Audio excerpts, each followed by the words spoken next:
All right, good day to you. My name is Fred Oakman. It is always, wait a second, Mr. Jake Peters is not here today. Jake is on assignment. He has been out far away, working very, very, very difficult. We put out a message to you all on YouTube, and I said we would have a podcast up for you on Wednesday. Jake is unavailable. And I'm unavailable the rest of the week because this is just how it works sometimes. But I appreciate your listening.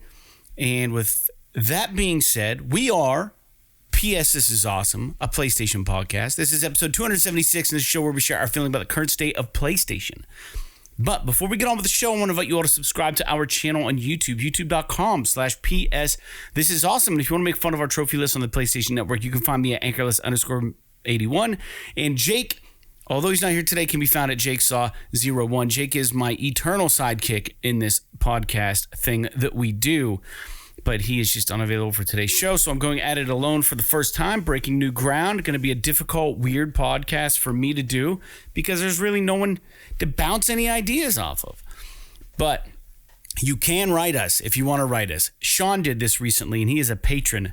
He's a patron of the show, and you can write us at psthisisawesome@gmail.com. And most importantly, don't forget to share the show with your friends, and be sure you leave comments and rate the podcast as you see fit. And as a reminder, we're a video podcast as well, and you can watch the show and on YouTube, and you can check out the cool little picture I have up of Mr. Jake Peters right now on this episode. And if you are new, I apologize in advance, but if you're a longtime listener, you know what we do. You know how we bring it normally, but we do have a Patreon where you can support the show at $1 a month. The level is called the One and Only $1 Club, so head over to patreon.com/PS This Is Awesome, become a $1 patron to get a free die-cut vinyl sticker in the mail and a shout-out on the show. Usually this is where I would say, with that out of the way, Jake, how are you doing today? But he's not here. So I will tell you some crazy things that have been happening lately. And I do want to, before we get started, I want to say that you guys keep this show alive. The few listeners that we have, you guys tune in, you write kind things all the time. And my conscience got the better side of me here. When Jake said he couldn't do the podcast tonight, I was just like, I got to put something up. I got to do 276, even if it means I go at it alone. I wasn't going to try to bother LJ last minute.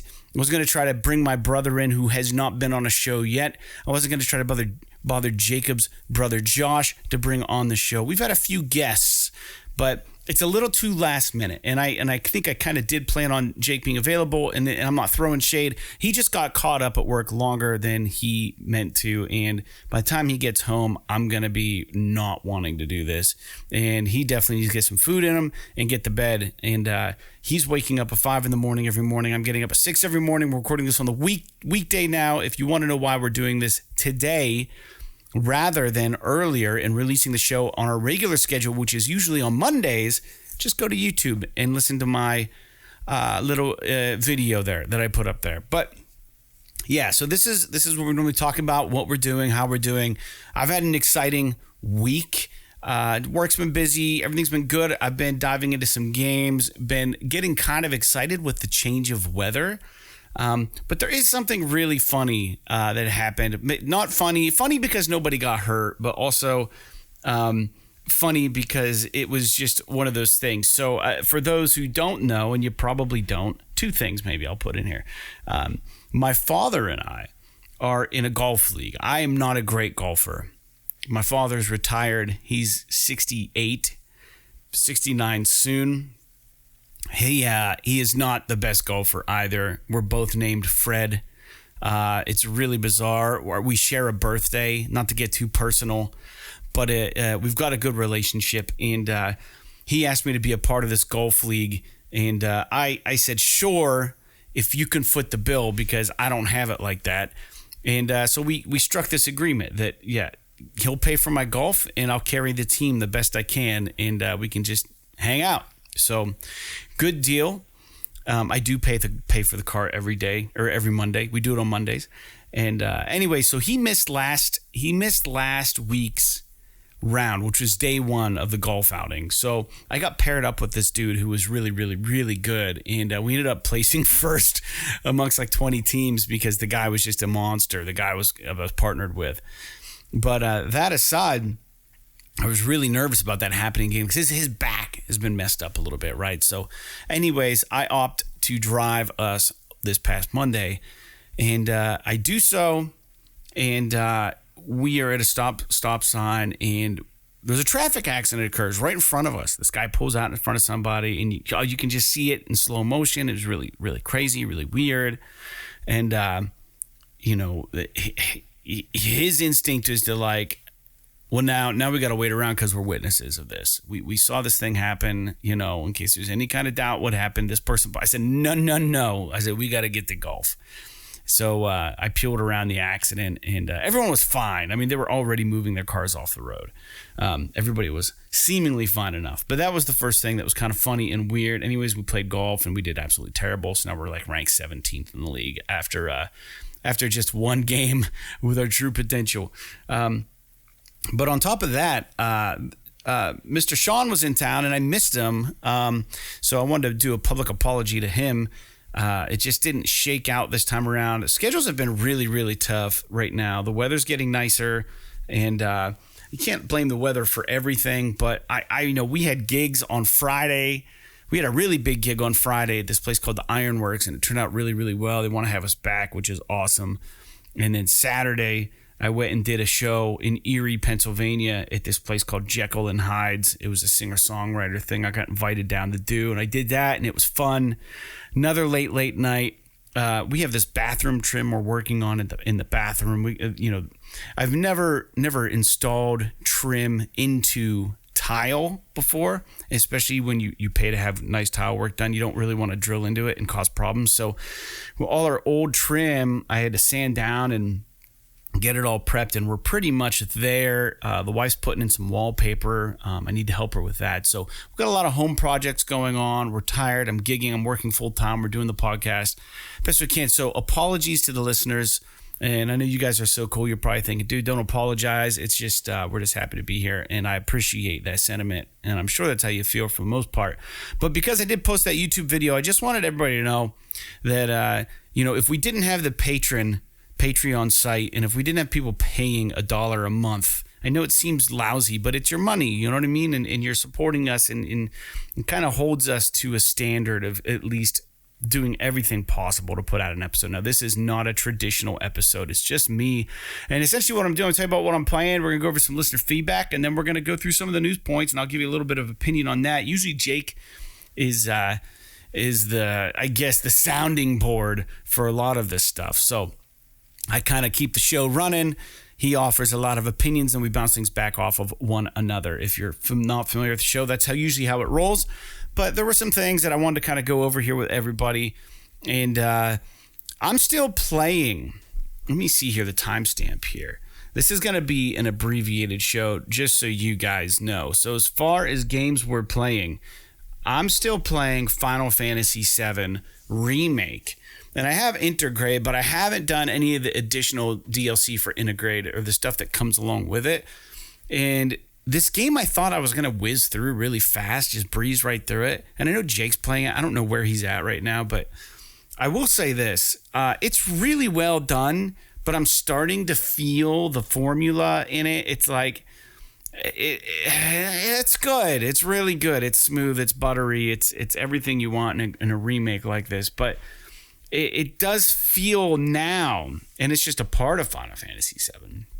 It does start to feel that, like, I don't know, not that it's lacking in story or anything, but it's like, okay, we battle a boss, we walk around, solve a couple puzzles, and we battle a boss, walk around, solve a couple puzzles, lots of cutscenes, lots of dialogue, build the story. I'm not complaining. It's just I've kind of like, I feel like I've got a bead on the formula, which is fine. It's a great formula. It works.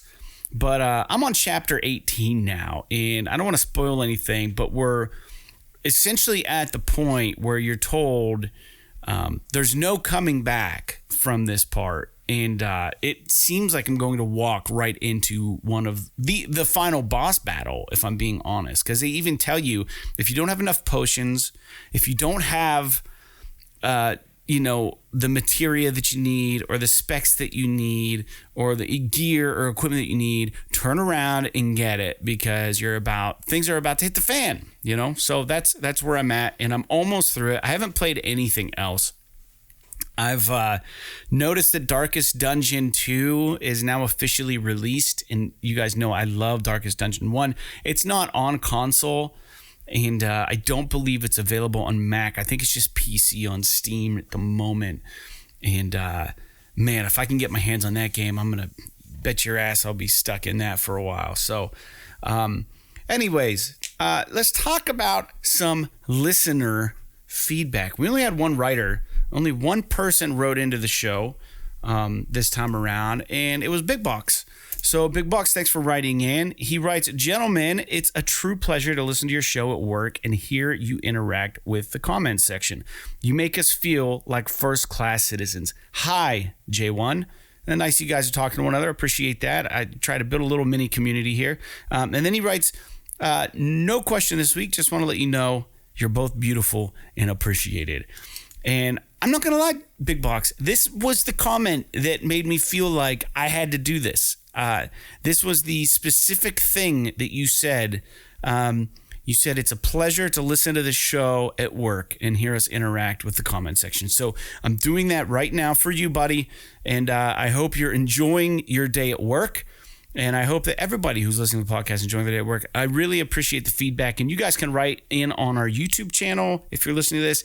You can also write at our Gmail account, which I talked about earlier. We have a Twitter, but we don't really use it. And then we also will take any kind of feedback on Patreon.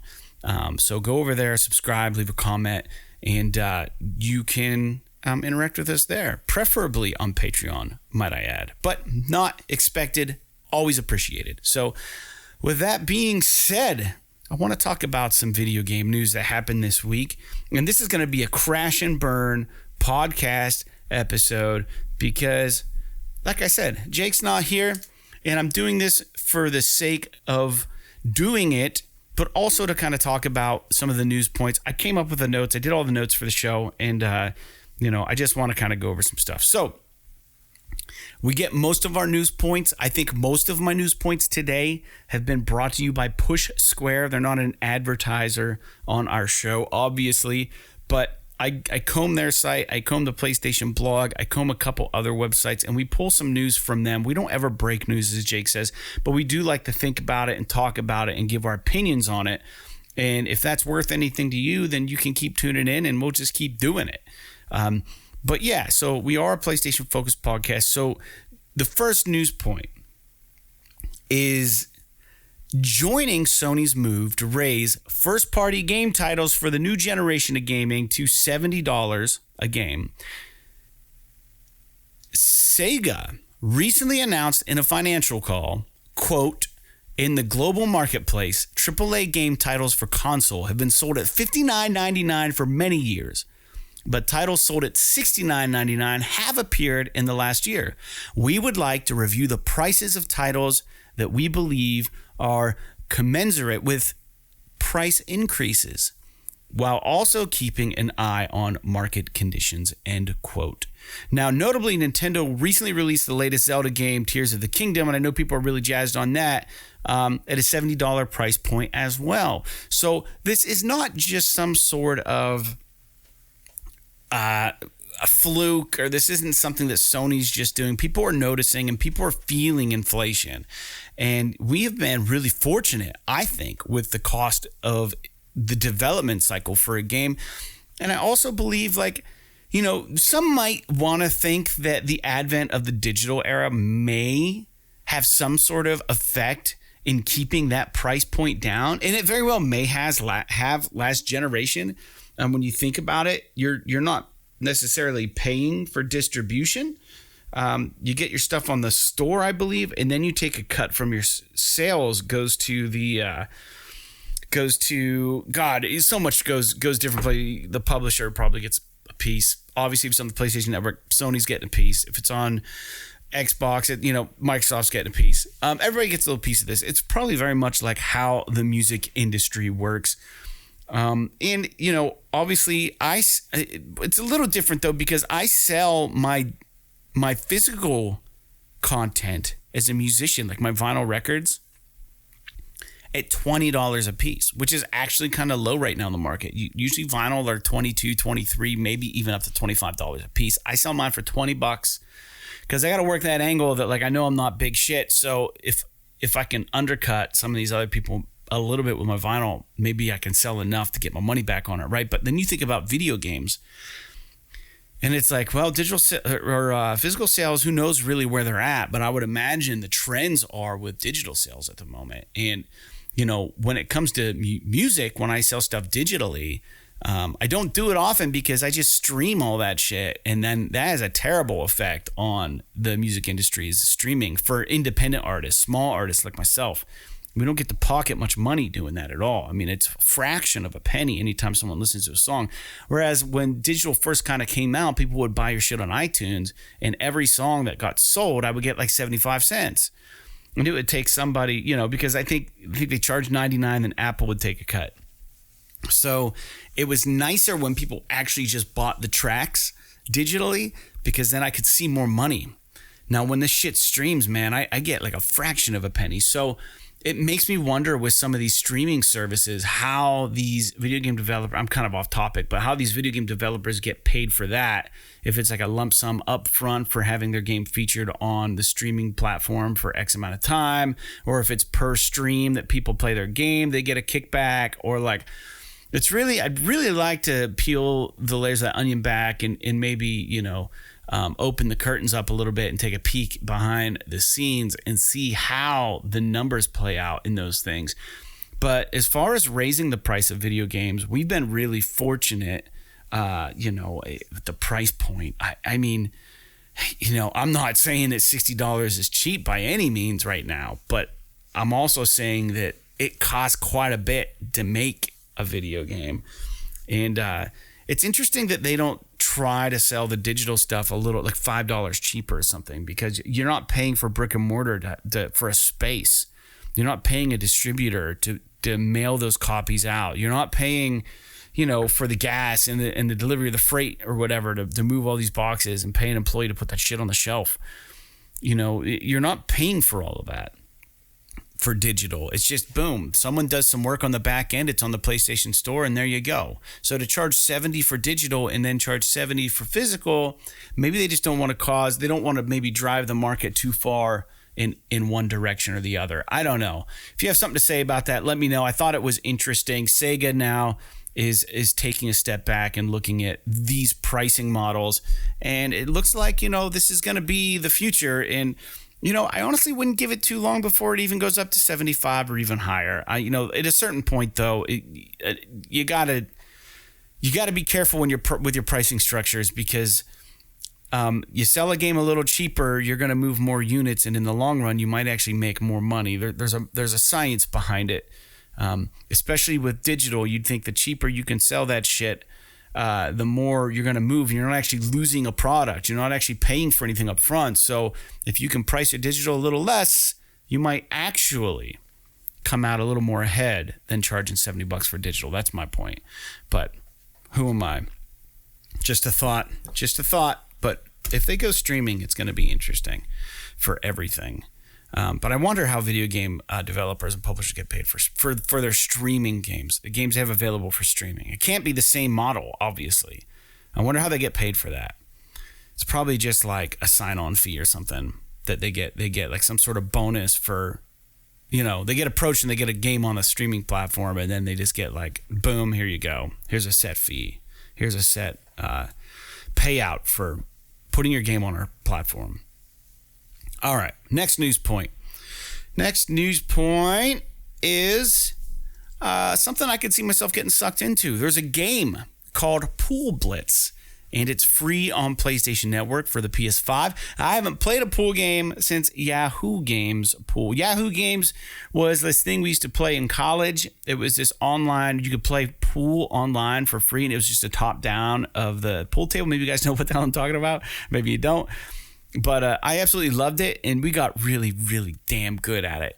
And man, if you've played Yahoo Pool, I'd be really curious to hear, because you'd keep a score. It would like give you a rank, and you could rank and stuff on it. It was all free. But this game, Pool Blitz, looks pretty nice. It's on PS5, and it looks like you can play people online. And you know, there is something to be said about a game of billiards, or some sort of parlor game like this. I think it's really kind of cool. These kind of games, I'm glad that they're not just getting lost in the ether. So check that out if you're interested. If you like to play pool, a little 9-ball, you know, I don't know, whatever. Let's keep rolling. Next news point is this is interesting. In a tweet mentioning Santa Monica Studios, Sony Santa Monica Studios, Herman Holst thanked the studio, and he says, quote, "Totally inspired by everything I saw today." Now, my question is, what do you think Sony Santa Monica is working on? We know they've moved on. God of War Ragnarok has been done for a while.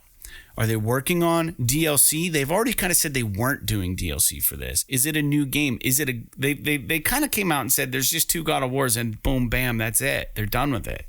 But, I mean, it's such a moneymaker. It's hard to say what they're working on. Sony Santa Monica, I'd like to actually see them kind of like, I don't know, man. We need a first-person shooter game. We need a first-person game on PlayStation, an IP that just fucking wrecks. Nice single-player content, some story shit, some crazy good stuff, good weapon controls. I don't know if Sony Santa Monica is the team to do it, but I'm going to take a sip of my drink here real quick. Usually Jake would be talking right now. My voice is getting dry from talking into the void, but I know you guys are listening. I don't know. What would Sony Santa Monica be making?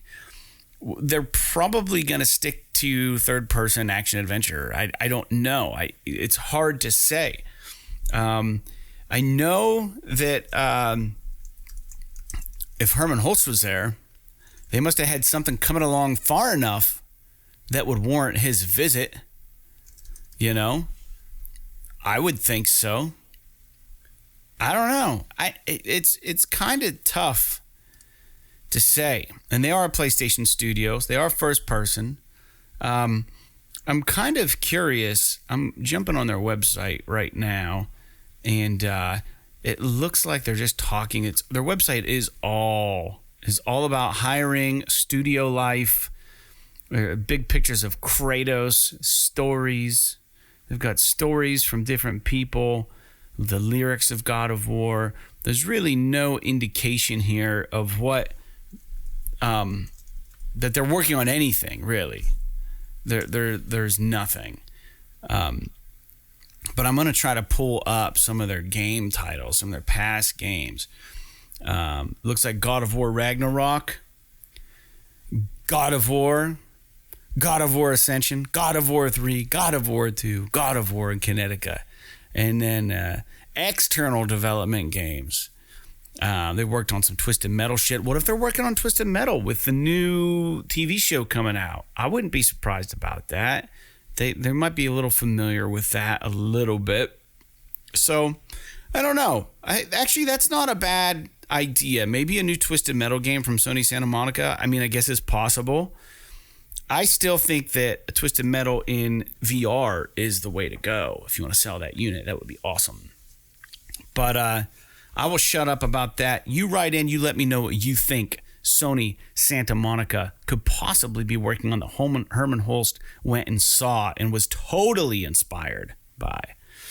Is that just a fluff tweet to make him look good to get people excited? Or did he mean it? I don't know. Time will tell. Time will tell. Next news point. Speaking of VR, this one's a good one. For those who don't know, my first job ever was working at a miniature golf course. It was called Putt It, And they also had batting cages, and I got to go hit free baseballs late at night when no one was down at the cages. And I would just set the timer and just get really, really good in the 80-mile-an-hour fastball pitch. And it almost became like a carnival trick. Like, you know, I'm sure if I was put in a game setting, I'd never be able to hit a ball that far or that good or that well. But I also got pretty good at mini golf. So speaking of mini golf, VR, these worlds are colliding. There's a new mini golf game called WALKABOUT Mini Golf, which is getting really, really nice reviews. The only thing it's really getting accosted on would be the graphics aren't fantastic.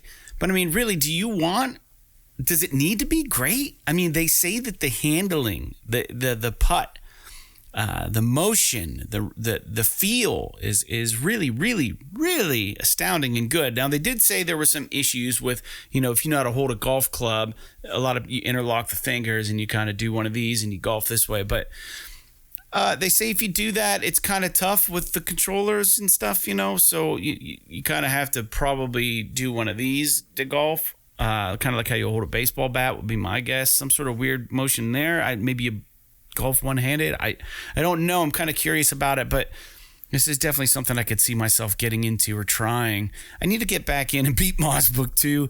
I'm on like the last freaking level, and God, I don't even remember how to play the game. It's not hard, but I do need to get back to that. So if you guys bought the VR2 headset, there's this game that's making waves. It's called WALKABOUT Mini Golf. Go check that out. And then briefly, wanted to jump in and talk about this Activision deal. And I know it's like sacrilegious for us to talk about it on the show. Jake hates talking about it. I don't know enough to really talk intelligently about it, if I'm being honest. But I will give you guys a quick follow-up. The EU Commission concluded that Microsoft would have no incentive to refuse to distribute Activision games to Sony, which is the leading distributor. This is straight from Push Square, by the way, which is the leading distributor of console games worldwide, including the European Economic Area, where there are 4 PlayStation consoles for every Xbox console. So they're saying, you know, in the European Economic Area, there's 4 PlayStation consoles for every Xbox console.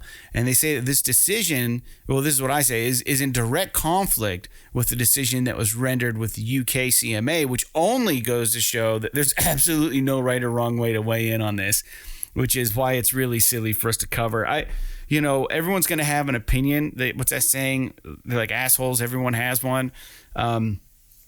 Yeah, man. I mean, this is one of those situations where it's just going to be complete your perspective on this. Should it happen? Should it not happen? If you know, you could take a fanboy approach and just not want Sony to get that, or not want Activision to be bought out by Microsoft. I get it, but they're saying that, you know, Microsoft, based on the number of consoles that Sony has in comparison to Microsoft in their European Economic Area, Sony would have Microsoft would have no incentive to refuse to distribute Activision games to Sony, because they're the leading distributor of the console games worldwide, Sony. But we know how that teeter-totter can tip in the favor next console generation. We know how that works, you know? What happens next console generation when Activision is owned by Microsoft? What happens? And everyone wants to buy an Xbox now because maybe Microsoft doesn't sell shit to Sony over this shit. And then, you know, and then what? And then Microsoft is the leader in consoles. And that's possible.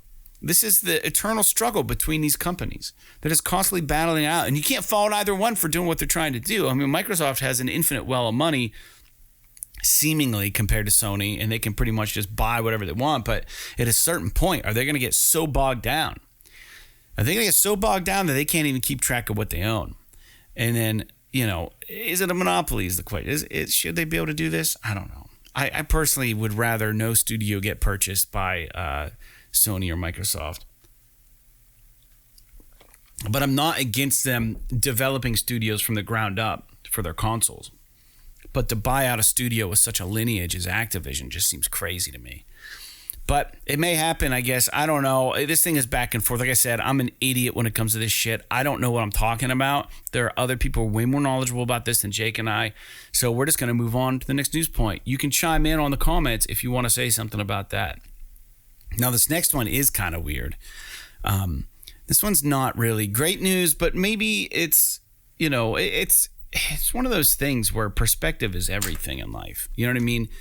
Apparently, Deviation Games, they had an exclusivity agreement with Sony, but they recently rumored to have, but seemingly pretty sure did lay off up to around 90 of its staff, which doesn't really bode well for whatever they had in the works with Sony. Maybe Sony caught a whiff of it or it wasn't up to snuff. Like we just talked about LAYOFFS, last episode, and how they canceled. They closed down shuttered that studio. They took it out. And it sounds like Sony's making their rounds right now, and they're checking in on these studios. Herman Hulst just visited, Sony Santa Monica. And they probably recently had visited LAYOFFS. And they probably recently just visited Deviation Games. And they're making a list, and they don't want to have to check it twice. They want to know that these studios are doing some good shit. And either put up or shut up, right? Like, so it looks like some of I feel bad for all the employees. You know, who knows why whatever Deviation Games was working on, and again, this is presumably what they were working on wasn't coming together. We don't know. We don't even know what the game was or what it was they were working on.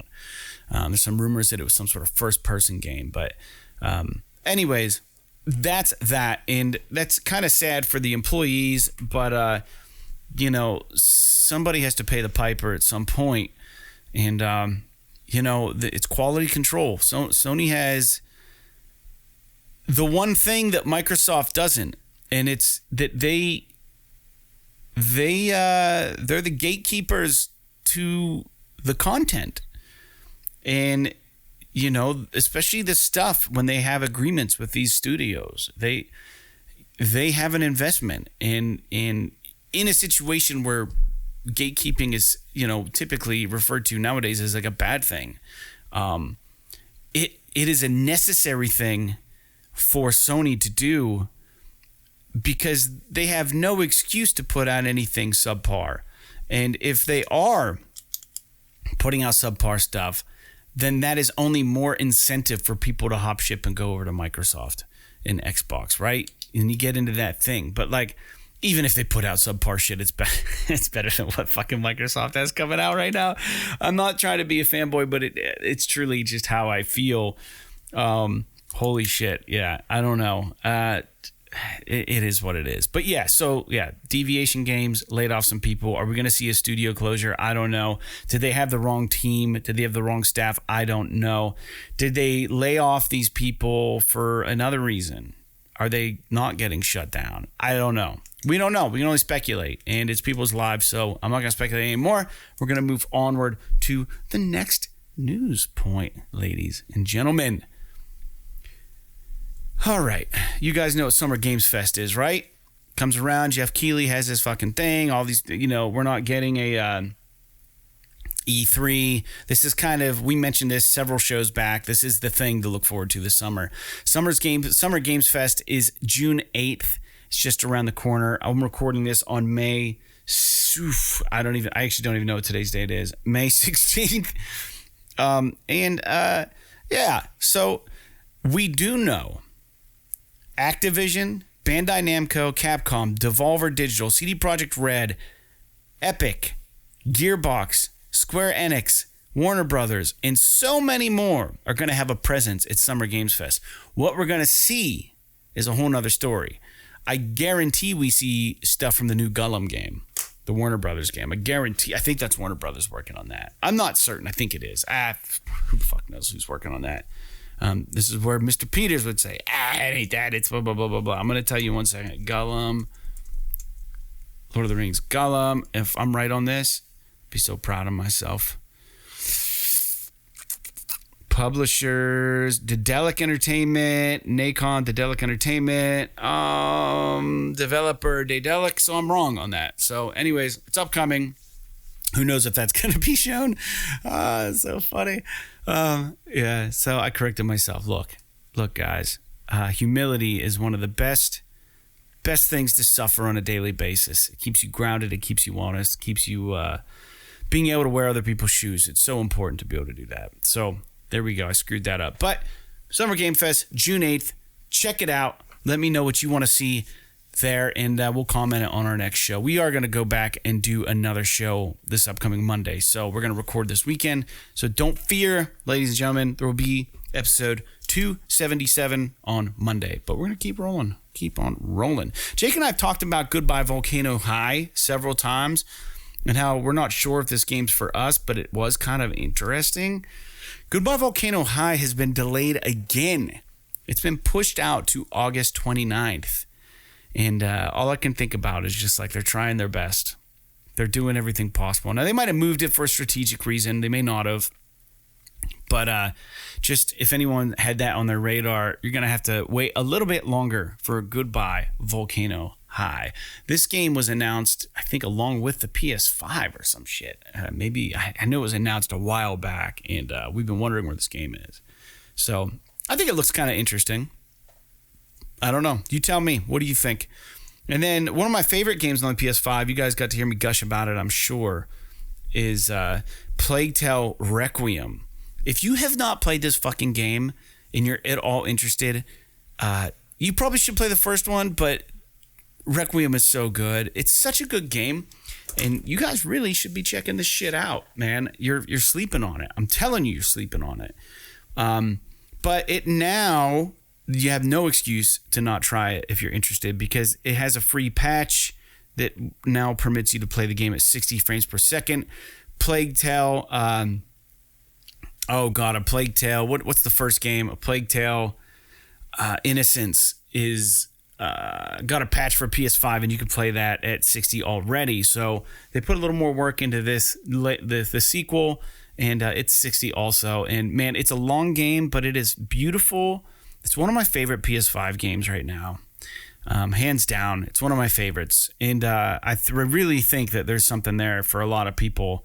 Maybe not everybody. It's got a lot of stealth mechanics and stuff, but I really, really, really enjoyed this game. Something else that I was thinking of, and this is kind of a side note. When video game developers have children in their games, like the Metro series, or even in Plague Tale, or I don't know, name another game that has kids in it. I can't even begin to tell you. Usually when they're going for kind of like a realistic environment, like Skyrim maybe, right? Or Fallout. I don't know if there's children in Fallout. I actually don't even think there are. I don't think there's children in Fallout. I think there are in Skyrim. I'm not certain though. Maybe there's not.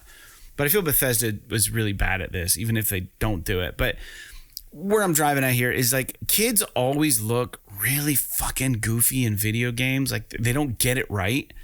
Like the proportions are always off. Even in Naughty Dog, dude, like some of the kids look a little just a little weird. Like their heads are too large, or like melons or something. Like something about children in video games, they're animated goofy, or like, I don't know what it is. Like, am I crazy? I think there's something about it, but I will say, no game does it better than Final Fantasy VII Remake. The orphans in that game, they look like kids. You're not like, oh, something's off. Like they just, you completely buy it that they're children. So something to think about. And the only reason I brought that up is because Hugo is the main character in Plague Tale, and he is a child. And they do a pretty good job in Plague Tale for the animations and stuff. Truthfully, but it still for some reason doesn't look as realistic as the Final Fantasy VII children. I just something that popped, what is that where like the human brain can detect weirdness in like humans or whatever. We have like a bullshit detector for things like that. I don't know what it's called. It's not a Turing test. It's something though. It's like there's a test that you take that you don't know, your subconscious, boom, registers something's off with this. And it just ding, ding, ding, ding, rings a bell. And then you're kind of like, you can't stop seeing the thing. I get that a lot with kids in video games. For some reason, I'm like, that doesn't look like a real kid. I'm not buying this. But anyways, Plague Tale Requiem, check it out. End of rant. Next news point is, oh man, I must have missed a thing here. So, all right, next news point is there's rumors. There are rumors of a PlayStation Showcase. And Jeff Grubb works over at Giant Bomb, has been teasing or saying that he knows. He's not allowed to say, but he's got the math figured out. And it's very possibly going to occur the week of May 25th. This is a rumor alert. Rumor. It's not guaranteed, but they're saying that we may get a PlayStation Showcase at the end of this month. So that would be awesome. It's my birthday weekend. I got some time off work. I could sit down and relax and watch this shit if the bathroom's done. My God, the never-ending project. But yeah, dude. So I don't know. What do you want to see at the PlayStation Showcase? What are we going to get? Are we going to see factions? Probably not. We're definitely going to get the new Spider-Man for sure. Are we going to get, I don't know, we're going to see a little bit of this Gollum game? I doubt it. I'm thinking just first-party shit, probably. Are they going to show off the rumored PlayStation Pro?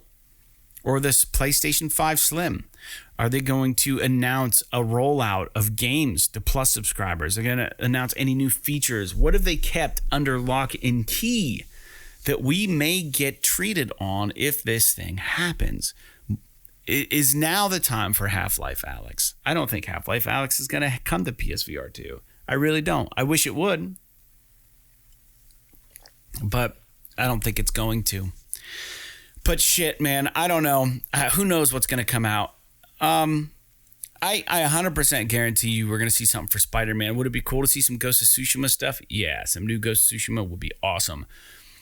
Just hit us with something. Hit us with something awesome. You know, they got all these games as a service shit coming out. Who knows? Maybe they'll show off some stuff there. Maybe, I don't know. Maybe we'll see something from Bungie. I doubt it. Yeah, I really don't know, but I want to know. Let's look at who the PlayStation studios are real quick. What studios are in PlayStation Studios? Okay, PlayStation Studios, here we go. Oh man, studios. We've got Bend. Ooh, something from Bend would be good. Are we going to see a new Siphon Filter game? Possibly. What are they working on? Blue Point. Although Blue Point did say that they were working on something. Could they be doing a Resistance, which would be a dream freaking come true? Fire Sprite. All right. Firewalk. Guerrilla Games. Haven Studios, which I don't think has been doing anything. Housemarque. Could we see something from Housemarque? That would be exciting. Insomniac. You know, we know what we're getting from that. That's Spider-Man. London Studios. Haven't heard much about them. I think they were working on something. Who knows what the hell Media Molecule's doing? They just kind of put dreams aside. Obviously, we have Naughty Dog. Nixxes. They're not really a game development studio per se. They kind of do. They port stuff to Windows and they offer support for development and game optimization. So that doesn't really count. Polyphony, Gran Turismo. I don't know what they could do with that. San Diego Studios with the show. I bet you we see some of this show. Baseball season's upon us. I bet you we get some of the MLB The Show for sure. Sony Santa Monica. Santa Monica Studio. Could we possibly see what Herman Hulst is maybe cluing in on here? Are we going to get like a weird trailer? I hope not, because it's probably way the hell out if we're going to get a taste of anything they're working on new. Sucker Punch, Ghost of Tsushima 2 maybe, huh? I don't know. Team Asobi, I don't think, didn't they get rid of Team Asobi? I don't remember. I'm trying to see here. Valkyrie Entertainment and XDev. Okay, that's what they're saying is part of the studios right now. So, yeah, I don't know what we're gonna see, man. It's anybody's freaking guess at this point. And Jake will probably correct me on 6 of those things I just said. And you can too if you want to write in and correct me. But you know what? Be kind, because until you guys go do a podcast all on your own and just talk for 45 minutes or whatever, please be kind with your commentary. I know I'm doing it, and this is our show, so it should be half decent. But I've never done a solo podcast before. I've always brought somebody on, and for the sake of you guys, I just wanted to do this show, talk about some news points, bring everybody up to snuff on where things are at with our show. Don't be worried. We're not disappearing. We're not going anywhere. Just didn't work out this week. And you can't win them all. We have real jobs, and I have a side hustle with music. We have a side hustle with the podcast. We have other lives outside of this business, just like you guys do. So this is a labor of love, and I wouldn't be doing it today if it weren't. So thank you guys so much for tuning in. I want to get to new games real quick, hitting the PSN, and then I'm going to close things down. And I do thank you guys for tuning in. If you've made it this far, I'm sorry. But yeah, new games. May 15th, Pool Blitz. We just talked about that. Trackmania, PS5, PS4. May 16th, Humanity, which I hear is interesting. Tin Hearts, which I think looked awesome. Was it Tin Hearts that looked good? Warlander, Zool, Redimensioned. May 17th, Under the Warehouse, World Championship Boxing Manager 2. May 18th, Firmament. May 19th, Cyber Citizen, Shockman, and Lego 2K Drive. I want to look up Tin Hearts. Why is that ringing a bell? What is Tin Hearts? It's like a Lemmings game. This game kind of looks like a Lemmings game. Is it VR? No. Guide a troop of tin soldiers through a beautiful toy-filled world full of magic and mystery. Solve elaborate puzzles. So yeah, not what I thought it was. All right, disregard. Is what it is, folks. Those are the games coming out this week. I hope you guys have a wonderful week. Tail end of your week at least. And hey, I gave you something to listen to while you're sitting at work on a Wednesday. And you're like, God damn it, I wish I wouldn't have blown through all those podcasts. And now I'm bored for the rest of the week. So now you had this to listen to. Sorry that it's just me. Jake's sorry that it's just me. And we'll be back in full effect next week. Barring any unforeseen circumstances, we will be back. So, I mean, I don't have anything else to say except we really do appreciate our listener base. Jake and I talk about it off camera quite a bit, how it's just kind of wild that we have people that listen to us talk about video games. They say part of being successful with this stuff is just being consistent and showing that you care, which isn't why we're telling you, but like it is true. We're totally grateful for every one of you. But like the other thing is like, people want to feel like they're part of the thing, and you guys certainly are part of this. And whether you're a patron or not of the show, if we didn't have any listeners, which we've been there for a long time, we're starting to get some listeners. If we didn't have that listener base, would we still do it? Sure, we probably fucking still do it. We wouldn't be as committed to doing it every week, though. I think we would kind of fall off a little bit like we have in the past. And you guys have kind of held us accountable and have kind of bolstered our spirits and made us feel good about this little show that we have. And honestly, it's special. It's really special. It's different. We're both older. I'm turning 42 this month. I'm not a spring chicken anymore. But we've been playing games since we've been kids, man. And, you got to have a part of your life that you still really enjoy. All this adulting stuff can weigh you down. It can be frustrating. And if you can't enjoy the things that you enjoyed as a kid because somebody says so, then fuck them. Do the things that you like to do. Play video games. Read Choose Your Own Adventure books. Have Dungeons and Dragons night.